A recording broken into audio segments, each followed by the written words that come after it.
आज हमारे साथ रुपेश बैठे हैं जो कि इस वर्ष 10th बोर्ड का परीक्षा देंगे। इनकी तैयारी कैसे होती है, ये कैसे पढ़ाई करते हैं, किस सब्जेक्ट पे इनका कमांड है, किस सब्जेक्ट पर कमांड नहीं है, किस सब्जेक्ट में इनकी अधिक रुचि है, किस सब्जेक्ट में इनकी कम रुचि है, ये सब बात जानने का हम प्रयास करेंगे। आज इनसे कुछ क्वेश्चन भी पूछे जाएंगे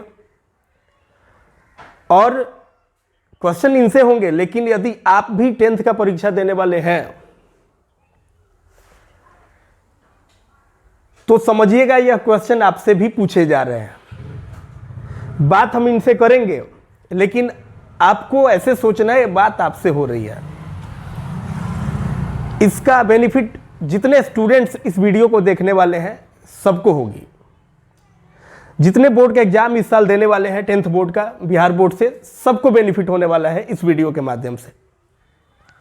तो रुपेश, आप अपने बारे में सबसे पहले बताइए अपने भाई लोगों को। भाई लोग होंगे, बहनें होंगी, बताइए। मेरे वीडियो को जितने भी मेरे सहपाठीगण हैं, मेरे सहपाठीगण हैं, मेरे बड़े भाई देख रहे हैं, उनको सबसे पहले मेरा नमस्कार है।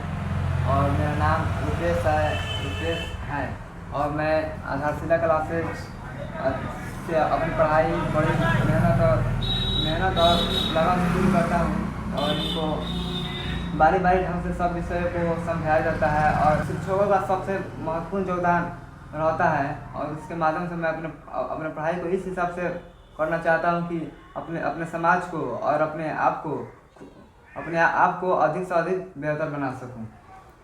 रुपेश अपने समाज को और अपने आप को दोनों को बेहतर बनाना चाहते हैं। रुपेश, आपका गांव कहाँ पड़ेगा? मेरे गांव का नाम मोहब्बत छपरा है और मेरे थाना तुरकोलिया है और मैं पूर्वी चंपारण जिले का स्थायी निवासी हूँ।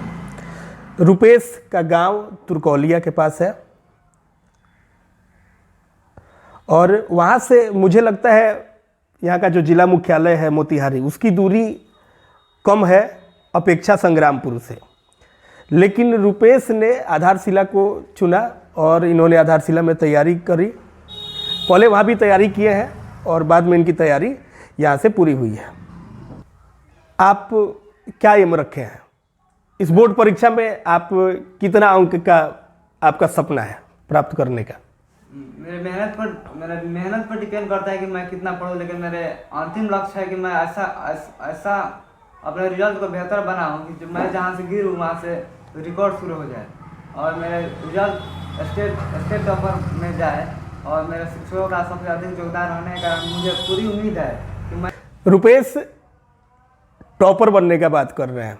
रुपेश डिस्ट्रिक्ट में नहीं, रुपेश स्टेट की बात कर रहे हैं। रुपेश कहाँ तक पहुँचेंगे ये तो रिजल्ट बताएगा, लेकिन इनका जो कॉन्फिडेंस लेवल है स्टेट की बात करने का, ये हमको काफ़ी अच्छा लगा। और सारे विद्यार्थी में ये कॉन्फिडेंस होना चाहिए। बड़ा सोचिएगा, देखिए, बड़ा सोचने का आपको पैसा थोड़ी लगता है। सोचना ही है तो बड़ा सोचो और एक्शन भी लो। छोटा सोचोगे तो फिर एक्शन तुम्हारे छोटे हो जाएंगे। तो रुपेश का ड्रीम है स्टेट लेवल तक जाने का और आपको बधाई। ईश्वर करे कि आप स्टेट लेवल तक पहुँचे और मुझे उम्मीद है कि आप अपने मेहनत से काफ़ी ऊपर तक जाएंगे। रुपेश, अब आते हैं, जब परीक्षा पैटर्न में कुछ बदलाव हुए 2018 से, तो वहाँ पर 50% ऑब्जेक्टिव क्वेश्चन पूछे जाने लगे और 2018 में हंगामा हो गया था। क्वेश्चन पैटर्न बच्चे कह रहे थे कि टफ कर दिया गया है। मैथमेटिक्स का लेवल सच में उस साल हाई किया गया था ऑब्जेक्टिव का। 2018 में 50% रहा ऑब्जेक्टिव, वो 1-2 साल के बाद 50 की जगह पर 60 होने लगा। कुछ दिन के बाद, उसके बाद जब कोरोना काल आया तो उसमें क्या किया गया कि 60 के जगह पर 100 कर दिया गया। और एक और बात है कि इस साल भी आप लोग का जो एग्ज़ाम होगा उसमें 50 की जगह पर 100 ऑब्जेक्टिव पूछे जाएंगे। तो आपको क्या लगता है कि आप 50 वाला आप अच्छा फील करते या 60 वाला या 100 है उसमें आपको ज़्यादा मज़ा किस में आता? मेरे कहने का मतलब है कि जो मैं जितने अच्छे से अपनी तैयारी को जिस हिसाब से करे, अगर बोर्ड जिस हिसाब से भी एग्जाम दे, 50 की जगह 40 या 50 या उसके दुगुना भी एग्जाम पैटर्न पर क्वेश्चन दे, तो उस क्वेश्चन को मैं हल कर ले। इस हिसाब से पढ़ाई की जाए कि एग्जाम पैटर्न पर पूरा ध्यान ना जाए, अपनी पढ़ाई पर फोकस पूरी ध्यान नहीं चाहिए। तो जिस हिसाब से पूछे बोर्ड, जिस हिसाब से अपने अपने क्वेश्चन को करे, उस हिसाब से हम उनको जवाब दे दें। आपको तीनों में अच्छा कौन लगेगा? 3 ही ऑप्शन है आपके पास, 50 ऑब्जेक्टिव हो, 50 की जगह पर 60 हो या 50 की जगह पर 100 हो। आपको तीनों में ज़्यादा अच्छा कौन लगेगा? एक ठो बताइए कोई। 50 वाला ऑब्जेक्टिव अच्छा लगेगा, क्योंकि उसमें तो हमें पूरी अपनी मेहनत को तो दिमाग में रखना होगा कि हमें पूरे 50 में 50 लाना है, इसलिए हमारी पढ़ाई में मजबूती भी अधिक हो जाएगी। और 100 की जगह अगर रखेंगे तो हमारी पढ़ाई जो थोड़ी बहुत कमजोर हो जाएगी, इसलिए हमें 50 वाला ऑब्जेक्टिव। रुपेश को 50 वाला ऑब्जेक्टिव ज़्यादा पसंद था। रुपेश, कुछ विद्यार्थी ऐसा भी बोलते हैं कि 50 की जगह पर जो 100 ऑब्जेक्टिव है उसमें होता क्या है कि 50 की जगह पर जब 100 ऑब्जेक्टिव होते हैं तो कभी कभी ऐसे होता है कि ज़्यादा टाइम लग जाता है, मतलब ये सिलेक्ट करने में कि इसको बनाए इसको बनाए। बहुत सारे ऐसे हैं जो 100 में 100 बना देंगे, 99 बना देंगे, 98 बना देंगे, तो वो कन्फ्यूजन पड़ जाता है कि हम एक नंबर के बाद 4 बनाए या 5 बनाए, और कभी कभी उन्हें काउंट भी करना पड़ता है कि ये कितना बना। तो थोड़ा सा समय, कुछ विद्यार्थियों का मानना है, कुछ स्टूडेंट्स का, कि इसमें समय थोड़ा ज़्यादा लगता है। तो अब बात करेंगे हम रुपेश से। जब ये टॉपर बनने का बात कर रहे हैं तो यहाँ पर बनता है कि इनसे कुछ सवाल किया जाए, और आपका जो रिजल्ट बनेगा वो बनेगा आपका हिंदी, गणित, विज्ञान, सामाजिक विज्ञान, संस्कृत से आपका 10th का रिजल्ट बनेगा। तो कुछ क्वेश्चंस हम आपसे पूछेंगे और देखने का प्रयास हम करेंगे कि आपकी तैयारी किस लेवल की है, लेकिन सारे सब्जेक्ट से हम आपसे कुछ क्वेश्चन पूछेंगे। तो सबसे पहले आप साइंस से क्वेश्चन बताइए। 2-3 सवाल आपसे पूछे जाएंगे मेरे द्वारा। परीक्षा में 2-3 सवाल नहीं पूछे जाएंगे। परीक्षा में तो आपको पता है कि 40 ऑब्जेक्टिव की जगह पर आपको साइंस में 80 ऑब्जेक्टिव मिलेगा, और उसमें से आपको 40 बनाना है, और बाकी 40 नंबर का आपका सब्जेक्टिव होगा। तो और 20 नंबर आपका प्रैक्टिकल ऐड हो गया, 100 मार्क्स का आपका साइंस होता है। बताइए कि मानव में गर्भ की अवधि कितने दिनों की होती है? 9 महीने की। 9 माह हो गए। मानव में गर्भ अवधि 9 माह की होती है।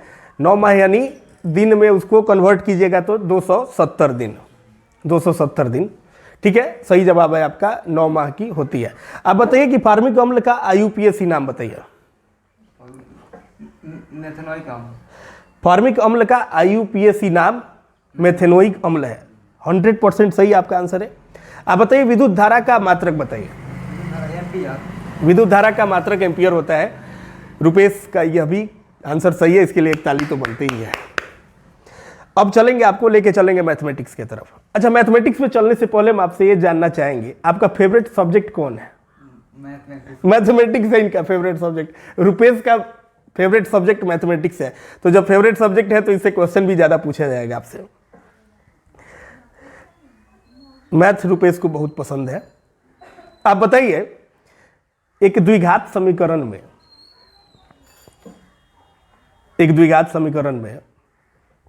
2 ठो हल निकलते हैं।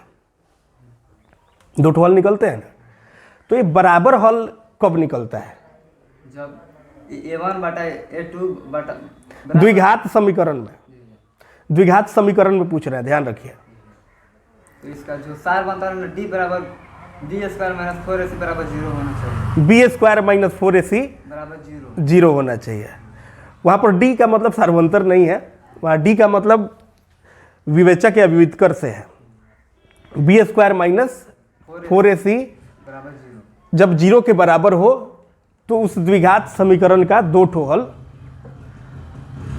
दोनों हल बराबर होता है। और द्विघात समीकरण का हल जो है दोनों अलग अलग कब होता है? D का मान जो D के मान से वो अधिक हो, कम नहीं होना चाहिए। मतलब उसका मूल होगा, वास्तविक होगा और असमान होगा। मेरा कहने का मतलब है कि द्विघात समीकरण जो होता है उसमें दोनों हल अलग अलग कब होते हैं? जब इसमें का हम डी का जब मान निकालते हैं B square minus 4ac equal to बड़ा होना चाहिए 0 से। बी स्क्वायर माइनस 4ac जब 0 से बड़ा होता है तो द्विघात समीकरण का मान अलग अलग आता है, दोनों का हल अलग अलग आता है। और दोनों बराबर कब आता है? जब बी स्क्वायर माइनस 4ac बराबर होता है 0 के। और आप उसको डायरेक्ट कैसे निकालेंगे? कोई एक फॉर्मूला बताइए जिससे आप जब बी स्क्वायर माइनस 4ac जब 0 के बराबर हो तो कोई एक फॉर्मूला बताइए जिससे दोनों मूल डायरेक्ट निकल जाए। माइनस b/2 है। माइनस b/2 है। Very good very good very good. चलिए आप बताइए बेलन का आयतन बताइए क्या होता है? बेलन का आयतन होता है pi R square H. Pi R square H होता है। Very good. आप बताइए माध्य, माध्यक और बहुलक में संबंध बताना है आपको, तो एमओ बराबर क्या होगा, यानी बहुलक बराबर क्या होगा? बहुलक बराबर होता है L plus F1 minus F0 बटा 2F1 minus F0 minus F2 गुना H। देखिए आप फॉर्मूला बता रहे हैं बहुलक का, हम पूछ रहे हैं अगर माध्य, माध्यक और बहुलक तीनों में रिलेशन बताना हो उसमें बहुलक बराबर क्या होगा, यानी एमओ बराबर क्या होगा? एमओ बराबर होगा 2 माध्यक बटा 3 माध्यक। ए पर एमओ बराबर क्या होगा? 3m माइनस 2a, यानी 3 गुना माध्यक माइनस 2 गुना माध्य। ठीक है, एमओ बराबर क्या होता है? 3m minus 2a। आगे चलते हैं। आप बताइए अगर 5.26 है और 6 के ऊपर एकड़िंग है तो ये परिमेय संख्या है या अपरिमेय संख्या है? परिमेय संख्या है। इसे p बटा q के रूप में आप व्यक्त कर सकते हैं, इसलिए परिमेय संख्या। Very good. tan 60 का मान बताइए। tan 60 का रूट 3। Very good. आप बताइए वास्तविक संख्या किसे कहते हैं? वास्तविक संख्या जिसमें अपरिमेय संख्या, परिमेय संख्या, जितने भी संख्याएं होती है सब उसके अंतर्गत आती है, उसे हम वास्तविक। क्या एक परिमेय संख्या वास्तविक संख्या है? जी भैया। क्या एक अपरिमेय संख्या वास्तविक संख्या है? क्या सभी वास्तविक संख्याएं परिमेय है? नहीं। Very good. आप बताइए जब आप ग्राफ खींचते हैं तो प्रतिच्छेद करती रेखाएं कब आती हैं? ग्राफ खींचते हैं तो जब उसका एक हल हो। प्रतिच्छेद करती रेखाएं कब आती है ये आप बताइए। उसको a1 बटा a2 में कन्वर्ट कीजिए, कब? तो a1 बटा a2 इक्वल नॉट जब बराबर नहीं हो। हाँ, b2 बराबर c1 बटा c2। जब a1 बटा a2 बराबर नहीं हो b1 बटा b2 के तो ग्राफ जो होगा वो क्या होगा? प्रतिच्छेद करती रेखाएं होंगी। Very good. आपके मैथमेटिक्स का कंडीशन भी बहुत अच्छा है, आप बस थोड़ा सा मिस किए हैं, एमओ बराबर 3m माइनस 2m में थोड़ा सा मिसिंग हुआ है। अब चलिए अब हिंदी के तरफ आपको लेकर के चलते हैं। हिंदी आपने पढ़ाई की है ठीक से, कंप्लीट है। चलिए आप बताइए एक वृक्ष की हत्या कविता किसकी रचना है? कुंवर नारायण। कुंवर नारायण जी की रचना है एक वृक्ष की हत्या। बिल्कुल सही जवाब है आपका। आप बताइए सेन साहब को कितनी लड़कियां थी? 5। सेन साहब को 5 लड़कियां थी, यह भी सही जवाब है आपका। देखिए ये क्वेश्चन हम इनसे पूछ रहे हैं, लेकिन आप लोग ये मत सोचिएगा कि ये क्वेश्चन केवल रुपेश से पूछा जा रहा है। जो भी भाई लोग, जो भी बहनें इस वीडियो को देख रहे हैं, एक क्वेश्चन आपसे भी पूछा जा रहा है और कमेंट में आप भी आंसर बता सकते हो, ठीक है ना? आप बताइए मराठी भाषा की लिपि क्या है? देवनागरी। Very good. मराठी भाषा की लिपि देवनागरी है। आप बताइए बिरजू महाराज अपना सबसे बड़ा जज किसको मानते थे? अपनी माँ को। बिरजू महाराज अपना सबसे बड़ा जज मानते थे अपनी मां को। आप बताइए ख का उच्चारण स्थान क्या है? कंठ। कंठ है। गुड। चलिए अब चलेंगे आपको लेकर के संस्कृत के तरफ। संस्कृत की पढ़ाई आपने अच्छे से की है। चलिए आप बताइए सत्यमेव जयते किस उपनिषद में है? किस उपनिषद से? मुंडकोपनिषद से है सत्यमेव जयते। आप बताइए स्वामी दयानंद ने सत्यार्थ प्रकाश की रचना किस भाषा में की है? संस्कृत। देखिए स्वामी दयानंद ने सत्यार्थ प्रकाश की जो रचना की थी वो हिंदी में की थी, संस्कृत में नहीं, ठीक है?